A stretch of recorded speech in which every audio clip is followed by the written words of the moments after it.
Assalamualaikum warahmatullahi wabarakatuh. Nama saya Triani Febri Astuti, NIM E2019-1112. Saya dari kelas Perbankan Syariah 3 yaitu di sini saya akan menjelaskan mengenai 3 materi sekaligus. Yang pertama yaitu ekonomi 2 sektor, yang kedua ekonomi 3 sektor, dan yang terakhir yakni ekonomi 4 sektor. Video ini saya buat untuk memenuhi ujian tengah semester oleh Bapak Wadud. Oke, langsung ke materi. Yang pertama yaitu ekonomi 2 sektor. Apa sih ekonomi 2 sektor?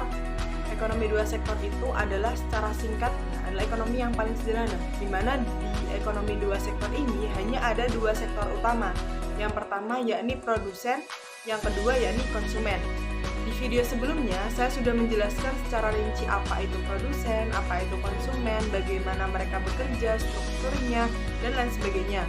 Akan tetapi, saya perjelas lagi bahwa ekonomi 2 sektor ini merupakan jalannya ekonomi yang diantaranya berputar kepada produsen dan konsumen, di mana produsen ini pasti membutuhkan konsumen dalam jalannya suatu produksi, dan konsumsi juga sebaliknya, mereka membutuhkan suatu produk yang diproduksi oleh seorang produsen, seperti itu. Yang kedua yaitu ekonomi 3 sektor. Ekonomi 3 sektor ini merupakan ekonomi yang jelas tidak bisa dianut oleh negara Indonesia, di mana ekonomi ini menganut kebijakan pemerintah secara tertutup. Ada 3 komponen penting atau ada 3 sektor dalam jenis ekonomi ini. Yang pertama yaitu tetap produsen, yang kedua konsumen atau rumah tangga, dan yang ketiga yaitu pemerintah. Nah, dalam ekonomi 3 sektor ini campur tangan pemerintah sangatlah penting. Kenapa?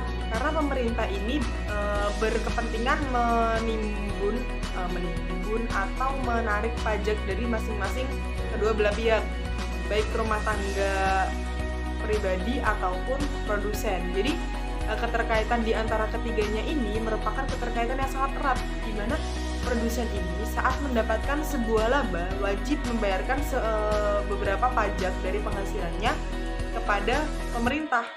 Begitu pula dengan konsumen. Konsumen ini setelah mendapatkan pendapatan entah dari bekerja kepada rumah tangga produsen ataupun bekerja kepada pemerintah, rumah tangga pribadi ini juga wajib membayarkan pajak sejumlah uang tertentu terhadap pemerintah. Siklusnya tetap sama, di mana produsen akan membutuhkan rumah tangga pribadi atau konsumen, di mana bekerja sebagai pegawai atau membutuhkan tanah untuk disewa ataupun bangunan untuk disewa, seperti itu. Nah, rumah tangga produsen ini juga akan memberikan produk yang mereka produksi kepada rumah tangga konsumen, dan kemudian akan timbal balik, rumah tangga konsumen akan memberikan uang, jadi produsen ini mendapatkan laba tertentu, seperti itu.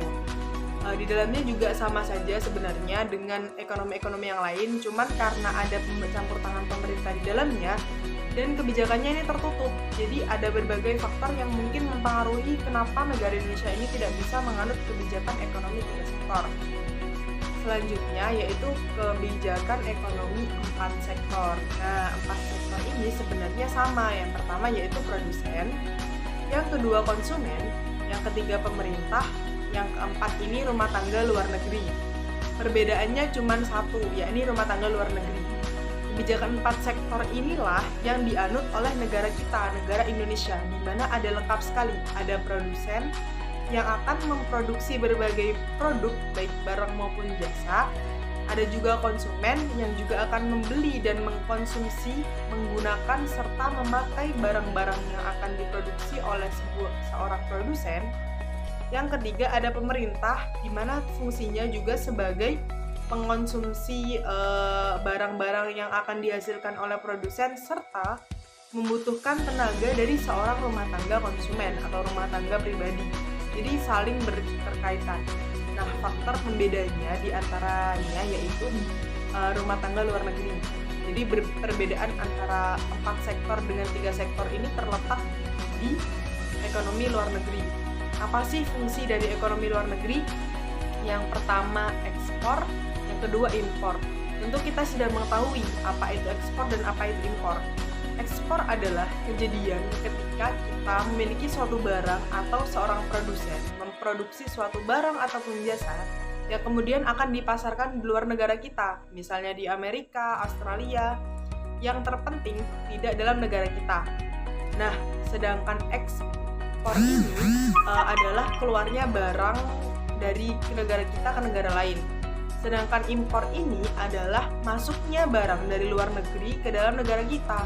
Jadi ada beberapa barang yang di dalam negara kita ini sendiri tidak memproduksinya, ataupun di negara ini sedang krisis barang tersebut, sehingga diperlukan impor ataupun ekspor dalam negara kita ini. Jadi tidak bisa kita hanya mengandalkan barang-barang yang ada di negara kita. Jadi terkadang kita juga kehabisan stok atau mungkin tidak tersedia dalam negara kita ini. Jadi kita juga membutuhkan impor maupun ekspor.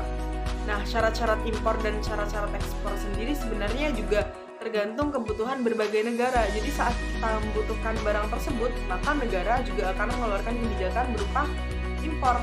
Saat kita kelebihan memproduksi barang atau memang barang yang kita produksi sangat baik dan layak untuk dijual di luar negeri, maka pemerintah juga akan mengizinkan untuk ekspor barang kita ke luar negeri, seperti itu.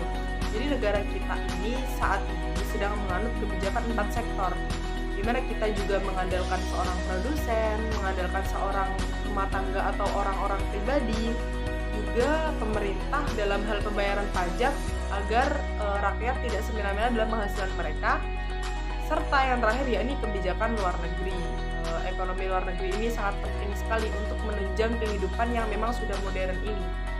Nah, begitu saja penjelasan dari saya mengenai keterkaitan antara apa itu ekonomi 2 sektor, apa itu ekonomi 3 sektor, dan apa itu ekonomi 4 sektor. Semoga kalian mengerti dan bisa memahami. Saya cukupkan, terima kasih, mohon maaf sebelumnya. Assalamualaikum warahmatullahi wabarakatuh.